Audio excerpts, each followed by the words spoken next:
আচ্ছা, এখানে হচ্ছে যে প্রথমে এই দুটো ইউজ করে আমরা এই অ্যারেঞ্জমেন্টটাকে ব্যালেন্স করবো স্পিড লেভেল দিয়ে।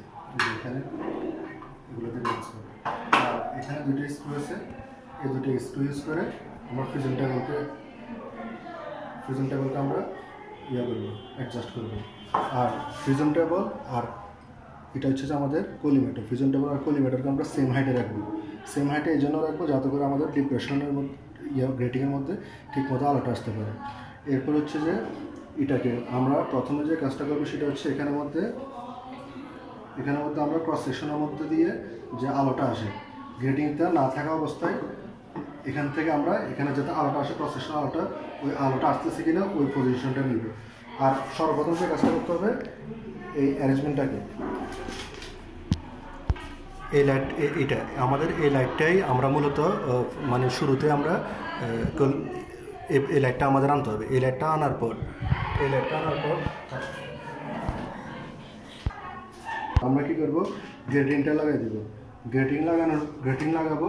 এই গ্রেটিং লাগানো অবস্থায় আমরা কি করব, এটা এইদিকে হচ্ছে আমাদের রাইট সাইড আর এইদিকে হচ্ছে আমাদের লেফট সাইড।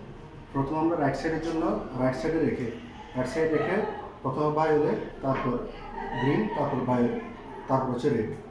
এই তিনটার জন্য আমরা এখান থেকে এটা হচ্ছে এই স্কেল, এটা হচ্ছে বি স্কেল। এই স্কেল আমরা জিরো থেকে যেখানে মিলবে ওটার সাথে আমরা ওটা থেকে আমরা মেন স্কেলে রিডিং নিব।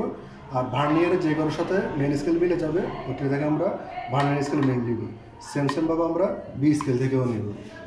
বি স্কেল থেকে নেওয়ার পর বি স্কেল থেকে নিব। তো এইভাবে তিনটা আমরা রাইট সাইডের জন্য নিব, ওদিকে তিনটা এই তিনটা কালারের জন্য আমরা লেফট সাইডে তিনটার জন্য নিব।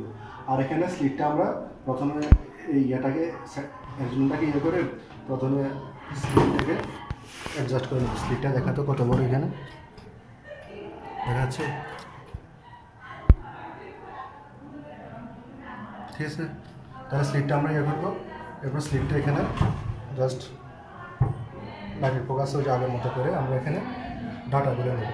আর এখানের মধ্যে শুরুতে যে করতে হবে সেটা হচ্ছে যে কলিমেটর, ফিউশন টেবল আর টেলিস্কোপ এটা একই পজিশনে রেখে এখানে 0-180 রাখতে হবে। আর এখানে 0-0তে আমরা অ্যাডজাস্ট করতে হবে। সেটা করতে হবে এভাবে, এটাকে অ্যাডজাস্ট করে জাস্ট এটা করতে হবে। এটাই, অত কিছু না।